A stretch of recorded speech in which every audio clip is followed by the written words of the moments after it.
Sinisira lang ng ginagawang impeachment ngayon ng Kamara ang pangalan ni Vice President Sara Duterte ayon sa ilang opisyal ng PDP laban. Git ng partido, inaabuso ng Kamara ang kapangyarihan nito para isagawa ang mini trial laban sa ikalawang Pangulo.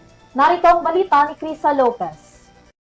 Ikinabahala ng PDP laban na ang umano'y pagganap ng House Committee on Justice bilang trial court kaugnay sa impeachment complaint laban kay Vice President Sara Duterte.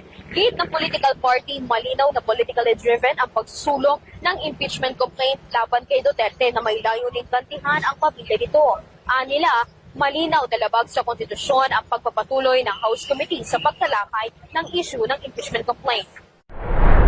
Mula pagtukoy sa sufficiency in form, substance at ground ay gumaganap naman umano ngayon ang House Committee on Justice bilang isang mini trial court para talakayin pa ang impeachment complaint laban kay Vice President Sara Duterte. Giit ni Topacio, nasa tungkulin ng Senate na talakayin ang impeachment sa pamamagitan ng pag-convene bilang trial court.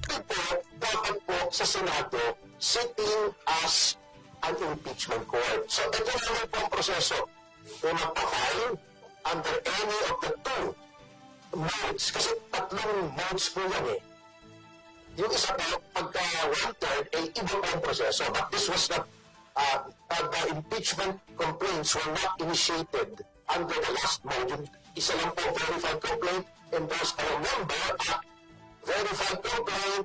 Inilarawan din ni Topacio bilang kangaroo court at star chamber ang proceeding na isinasagawa sa ilalim ni Batangas Representative Jervil Luistro.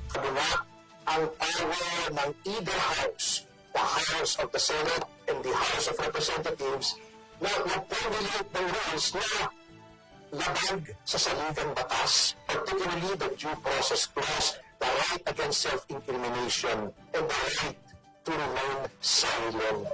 Hindi anya malayo na mag-issue ng temporary restraining order ang Korte Suprema para ipatigil ang ginagawa ng Kamara dahil sa paglamag mismo na to sa konstitusyon. Walang lahat. Walang legal violate the Constitution. I suppose, ayun na po,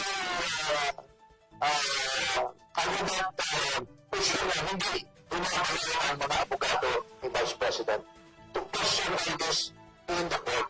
Itong lahat ng mga violation. And in fact, I believe that if there is an immediate action, we can get an injunction or restraining order in honest violation of the House of Representatives. Nilinaw ni Attorney Jimmy Bondoc, PDP Laban candidate, na walang nag-utos sa kanilang magsumite ng petisyon sa Kamara para questionin ang pagiging legal ng reklamo. Anya, ginagawa nila ito sa ngalan ng hustisya. Nitong Miyerkules, iginiit ng defense team ni Duterte na questionable ang proseso ng Kamara dahil sa impeachment complaint dahil tanging Senado lamang ang may kapangyarihan na magpatalsik ng iba pang opisyal. Para sa Zero TV News, Crisa Lopez, sumasaludo sa bawat Pilipino.